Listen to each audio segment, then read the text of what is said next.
अस्सलाम वालेकुम, most welcome. तो फ्रेंड्स, कैसे हैं आप सब? उम्मीद करती हूँ आप सब खैरियत से होंगे, खुशबाश होंगे। तो आज की हमारी रेसिपी है आलू शिमला पे, जो कि बहुत मज़े की बनती हैं। आज हम इसको थोड़े डिफरेंट स्टाइल में बनाएंगे, बहुत ही आसान तरीके से। आई होप कि ये रेसिपी आपको पसंद आएगी। तो आइए रेसिपी स्टार्ट करते हैं। बिस्मिल्लाहिर्रहमानिर्रहीम। आलू शिमला का मज़ेदार सालन बनाने के लिए हमें सबसे पहले चाहिए पैन में हाफ कप ऑयल, जिसको मैंने गर्म कर लिया है।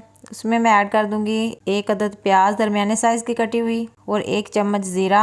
अच्छे से हम इनको भून लेंगे। प्याज को हमने लाइट सा ब्राउन करना है। प्याज का कलर चेंज होते ही हम इसमें ऐड कर देंगे 3 से 4 सब्ज मिर्चें कटी हुई, 1 अदद टमाटर दरमियाने साइज में कटा हुआ, इनको भी साथ फ्राई करेंगे। इसमें मैंने ऐड कर दिए हैं आलू, जो कि दरमियाने साइज में मैंने कटिंग कर लिए थे 3 से 4 अदद। आलूओं के साथ भूनेंगे अच्छे से। लो टू मीडियम फ्लेम पे हमने इनको अच्छे से भून लेना है। अब हम इसमें ऐड करेंगे 1 चम्मच काली मिर्च पाउडर, 1 चम्मच नमक, हाफ चम्मच हल्दी, 1 चम्मच खुशक धनिया पाउडर। अच्छे से हम इसको मिक्स करेंगे मसाला जात के साथ। 3 से 4 मिनट भूनने के बाद अब हम इसमें ऐड कर देंगे दही, जो कि हमने 2 चम्मच ली है। दही के साथ हम अच्छे से इनको फ्राई करेंगे जब तक दही का पानी खुश्क ना हो जाए। दही का टेस्ट बहुत अच्छा आता है। आजकल जो टमाटर आ रहे हैं उनमें इतनी खटास नहीं होती, इस वजह से दही का साथ इस्तेमाल किया जाए तो बहुत टेस्टी सालन बनता है। अच्छे से फ्राई हो चुके हैं आलू और साथ मसाला ज़्यादा। अब हम इसमें शिमला ऐड कर देंगे, जो कि मैंने स्क्वायर शेप में काट ली हैं। 2 से 3 अदद मैंने शिमला ली थी। अच्छे से मिक्स कर लेंगे और लो फ्लेम पे हमने इसको पकने देना है।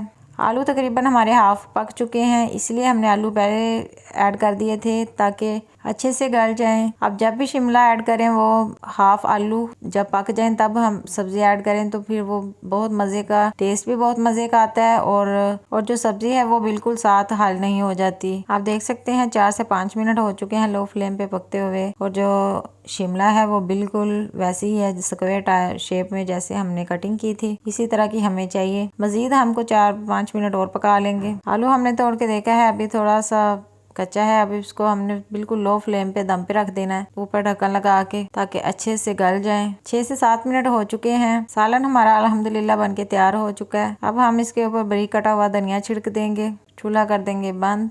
आप भी इस तरीके से घर पे ज़रूर ट्राई करें। तो फ्रेंड्स, अगर आपको रेसिपी अच्छी लगे तो वीडियो को लाइक करें और ज़्यादा से ज़्यादा शेयर करें। मिलते हैं नेक्स्ट वीडियो में एक नई रेसिपी के साथ। तब तक के लिए इजाज़त दीजिए। अल्लाह हाफिज़।